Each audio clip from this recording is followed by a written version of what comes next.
Fair winds, students. It has been a very long time since I was able to record a video properly. So let's talk about that and why. Um, and why that happened. And I really do truly hope that it's understood that I didn't do it on purpose.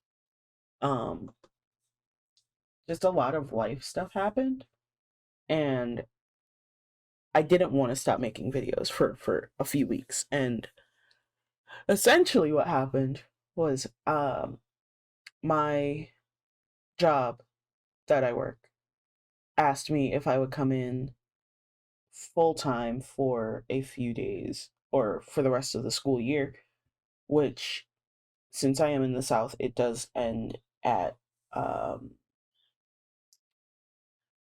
it ends in May instead of like June like it would in the North. And that alone uh put a real damper on everything. If you've been following me on my other social media platforms, you'd notice that I have not touched literally anything. I said I was going to have SBO out a week after part 1 of chapter 6 stopped, and I didn't because I got so busy that I just come home and collapse. I will either sit in the living room and just do nothing, or I will sit in my room and do nothing. I've gotten to the point where I turn on the computer or my tablet or my laptop, and I'll just sit there and I will stare at it. I will stare at a blank canvas like what you guys are looking at right now. And that is super unhealthy, and I'm not trying to overwork myself or overwhelm myself to the point where I cannot get anything done. So, with that being said, I am doing this so that I can get you guys some videos out. I have 4 more videos I have to record today. This way you guys have videos for this month and the beginning of next month, hopefully. So, now that my spiel is done, let's move on to today's lesson. As the title of the video says, we are going to be going over the principles of design. Now, I know a lot of people think about the principles of design as a specifically graphic design thing, but there is so much overlap between uh, traditional fine art or illustrative art and graphic design that the combativeness between the two sects of artists makes no logical sense to me, but c'est la vie, right? So there's so much overlap with that you, as a artist, as a visual artist, need to know everything when it comes to both. So like in my last video, I will go through and I will list it and I will give you definitions. This time the video should be shorter because I wrote everything down and all I have to do is reveal it for you guys. So let's get started. So the principles of design. Super simple. Everybody thinks that design means that you're going to be busting out logos or package designs or business cards, and that's not the case at all. Design has so much more to do with so many other different types of artwork that you'd be surprised. So, the first definition is pattern. Pattern is an arrangement of repeated elements. As you can see, I have 3 different examples here. I have stripes in the primary colors for digital work, which means that it includes green. I have a repetition of hearts, as you can see. And I have a repetition of checkerboard. So, pattern literally means the repetition of an element, whether it's whether it's the same shape but different sizes, the same direction but different colors, or the same shape equidistant from each other. A pattern can be something as complex as window clings that you put on your window to like block out peeping people that like to look in people's windows like weirdos, or something as simple as a keyboard. Like a keyboard has a specific pattern, it has a repetitious pattern on it with the keys. A chain can be considered a pattern because it has the same shape and it repeats itself over and over. Some chains. That's essentially what a pattern is. A pattern can also be a texture that repeats itself over and over again, or even oh gosh, what are they called? A grid. There we go. A grid that has circles that kind of offset each other. Like if you look at the back of your PC or the bottom of your laptop, there's usually a grid to create a vent for your fan. That's technically a pattern. There you go. Next up on our list is what the fuck? My bad. That locked for some reason. Next up is balance. Balance is the distribution of the visual weight of objects, colors, textures, and space. Now, when I say that, a lot of people seem to think of, well, then everything has to be equal. It's not about equal, it's about balancing. So this is balanced. All of them are different sizes. The colors work together in a balanced way because you can kind of see how this dark green goes down into that yellow by adding in a yellow to make that brighter blue, and then adding in less of that blue to make that green, all the way down to that yellow. They're all lined with the same texture. They're all lined with the same width, and they're all lined with the same color. The space is also equal. If I turn on my grid, you can see it's all 2 box spaces apart. That's what balance is. It means that things are working together harmoniously. I think I spoke about harmony in elements of design, elements of art. So, same concept. Everything is working together to create one thing in a harmonious way.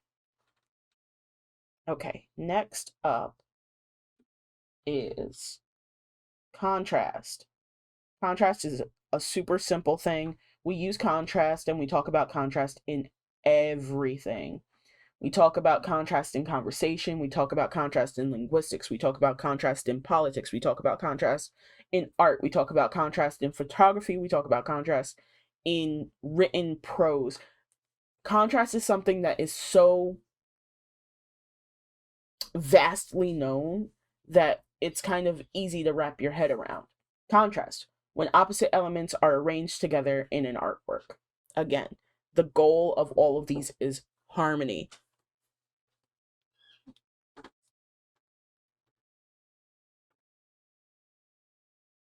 So, when you look at this example that I gave you, the square with the circle inside, and we have one side black, one side white, that is contrast. The white is contrasting the black to create the positive and negative space. The white on this left side where the white circle is, the white is negative space, and then you have the black circle and the white on the outside is negative space. That's contrast. It's contrasting itself, right? Next up, we have, or more so last up, let me go ahead and turn it off entirely. Last up, we have unity. Unity is how different elements of an artwork come together to create a sense of wholeness. So if we look, we have a sun shape that I made in like 2 seconds. It's not super complex, but it gets the point across. We have a equal amount of triangles. We have 8 triangles, 4 on one side, 4 on the other. We have a circle, and again, the shape of the triangle. We also have orange contrasted with a yellowy orange. It's not perfectly yellow, it's not perfectly orange, it's just a mix of the 2 colors. So, we have the unity of the shapes, we have the unity of the color group, we have the unity of the number. So the number itself is a uniform number. we have 1 circle and 8 triangles. That unity creates a wholeness. Without certain elements of this, you wouldn't know that it's a sun. If I were to take out one of the triangles, it just kind of looked like a weird circle with some triangles around it.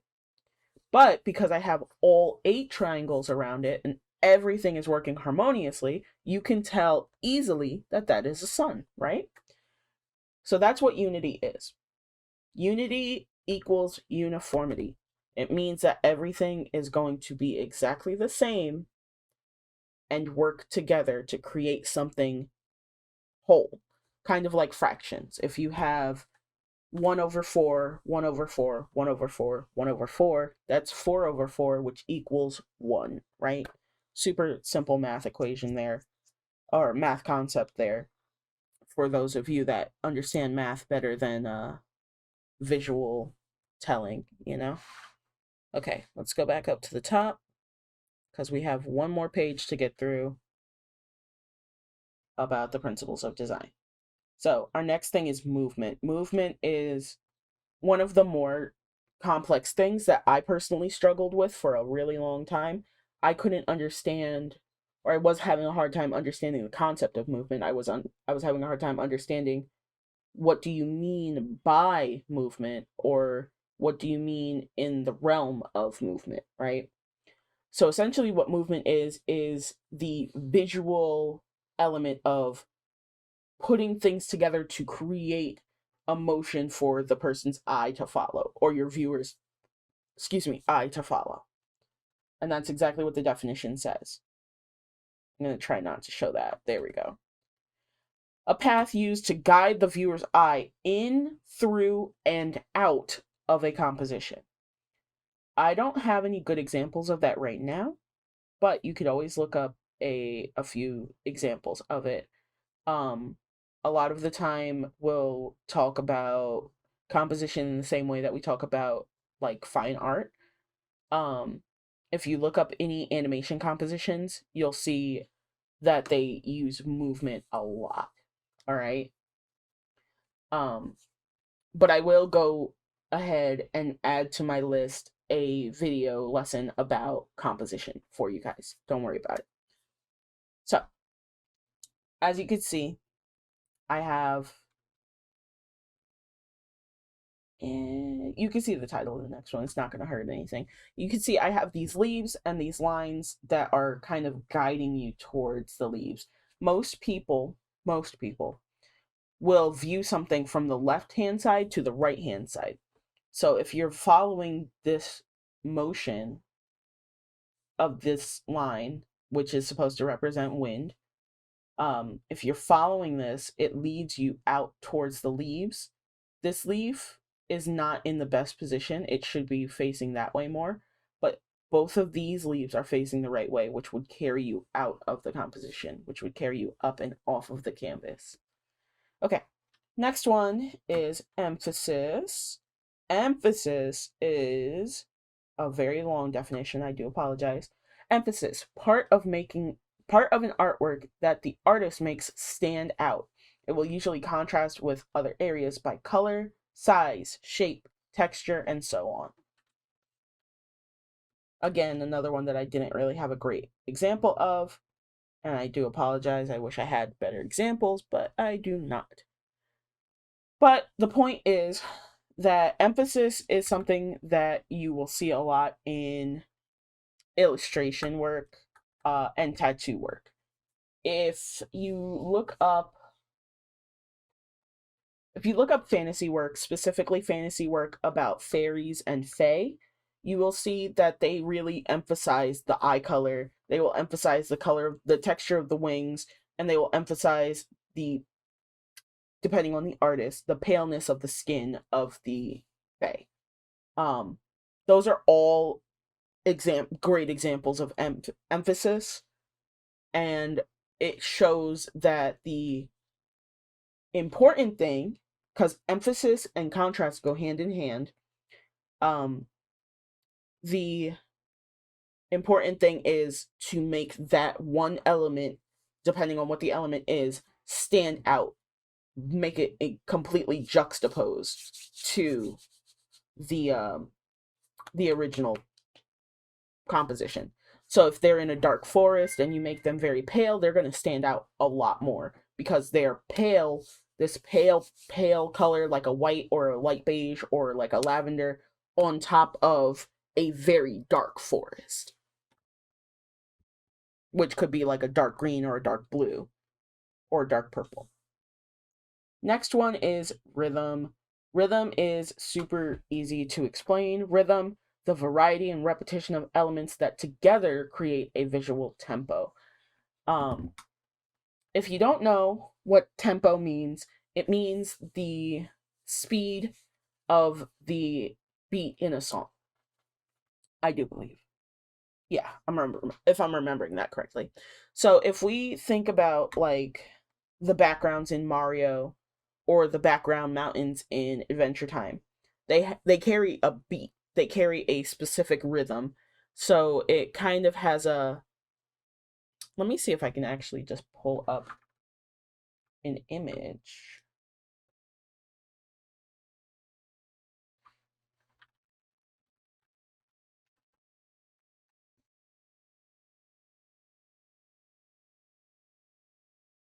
Um, Here we go. Perfect. Image. Okay. So, you see how we have this image of Mario World 1? This is like the perfect example of a background that carries a rhythm and a foreground that also carries a rhythm. So, if you look at this foreground down here, I think you're at my pen. Okay, you have a pretty good rhythm here. It goes bum bum bum bum bum bum bum bum bum bum bum bum bum. You see how it has that dip where I drew? That's kind of the rhythm. The background, these stacks in the background also have rhythm. Boom, boom, boom, boom, boom, boom, boom, boom, boom. So they vary in size, but they carry a rhythm, a tempo, a beat, right? And if you've ever noticed in music, the beat is not going to be linear. It's not going to be a 1, 2, 3, 4, 1, 2, 3, 4. It's going to have some kind of variation to it to give it more personality. Like the song is going to have more personality. So if we think about um perfect example, Melanie Martinez, The Spider or Spiderweb, from her new album Portals. If we think about the chorus, it's bum bum bum bum bum bum bum bum bum bum bum bum bum bum bum. It doesn't have just one linear 1 2 3 4 1 2 3 4. It has a rhythm. What's another good song example? Haunted House. I don't remember the artist. It's the Baby You're a Haunted House. That song. Um, it has a good one too. It has bum bum bum bum bum bum bum bum bum bum bum bum bum. So you see what I mean? It's overall it has a pattern, but it doesn't have a linear pattern. It doesn't have a 1 2 3 4 1 2 3 4. It kind of goes 1 2 3 1 1 2 3 1 1 2 3 1 2 3 1 1 1 2 3. So it kind of carries back and forth. That's it on rhythm. I'm not gonna talk about it anymore. Our oop, sorry about that. Our next one is proportion. As you saw in my last example for balance, proportion is the same. Not the same thing, same concept though. The relation based on size between elements of a composition. A good example of this is when we have, I'm going to use black, is when we have a composition like this and it's, you know, it's blocked out into 9 squares, right? If you have a person, right? Hold on. Let me turn the stabilization down. We have a person here.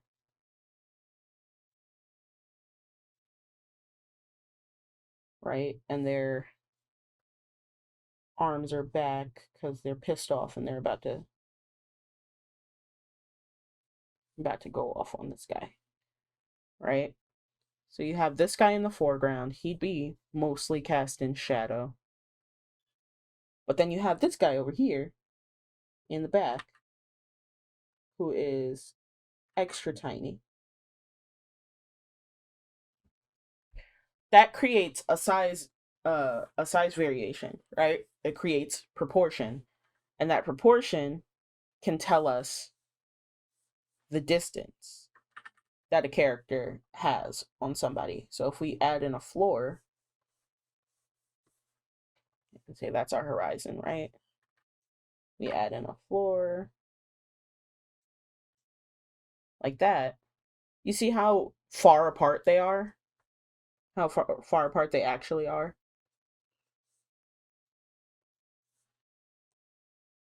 They're really far apart. So we have this guy here and this guy all the way over here. So that's proportion. Proportion can help with your composition by telling distance, by telling size relation, by telling length, height, all that stuff. That is what size proportion can do. Okay, next up, and I do believe last up. Nope, we got one more after this. Variety. Different shapes, sizes, and colors in your artwork to create visual diversity. So if you are drawing 2 characters and those 2 characters are, say one is tall and very buff, right? You want to draw them very tall. You want to draw them very tall and you want to draw them very buff.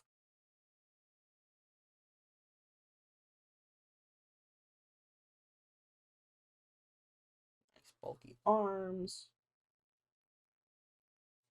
There we go.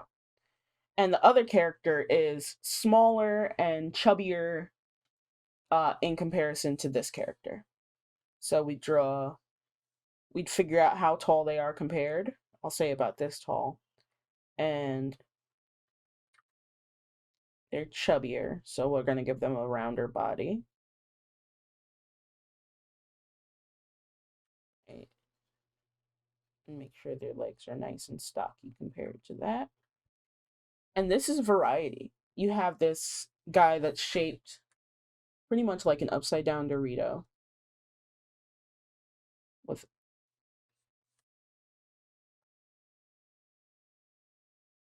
with mostly triangles. Right? And then you have this guy who is just round with round limbs.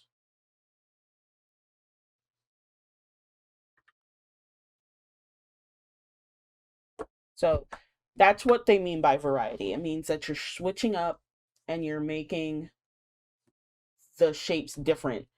Again, this one is one that works hand in hand with contrast. Variety will add contrast to your piece. Excuse me. And our last one is repetition.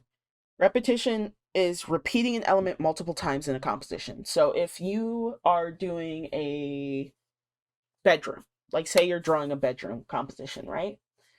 And the person has, we'll use my room for example. I have 3 floating shelves in my room that I got from Five Below. The 3 floating shelves themselves are black. That's a repeating element. 2 of the 3 floating shelves have these little moon shaped knobs on them to hang things up, like jewelry, necklaces, stuff like that. So there's 3 of them, or 2 of those. And on those 2, there's 4 knobs. That's another item of repetition. my window to my room has grids on it. It has the little plastic grid things that you can peel off of your window if you so choose. Um, it has that on it. So that is another form of repetition because it breaks my windows down into different smaller shapes. What's another repeating element? I tend to keep a lot of skull decor around. So I have 1, 2, 3, 4, 5, 6, 7,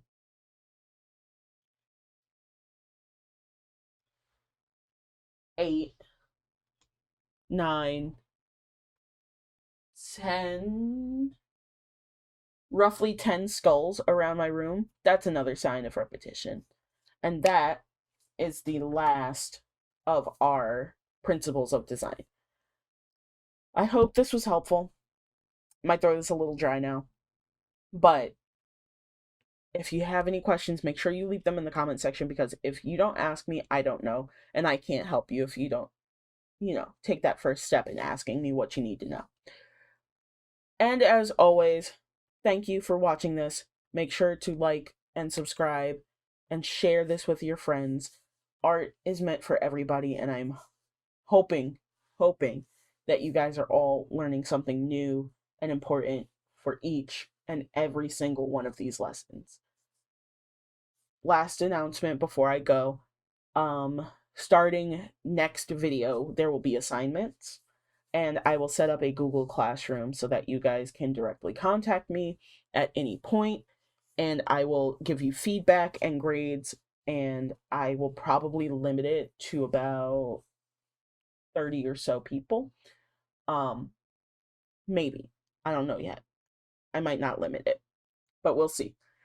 And of course, if you are involved in that, like I said in our first few videos, I will also do peer review, teacher review videos at least once a month as we start to pick up speed on the assignments and on the concepts. All right.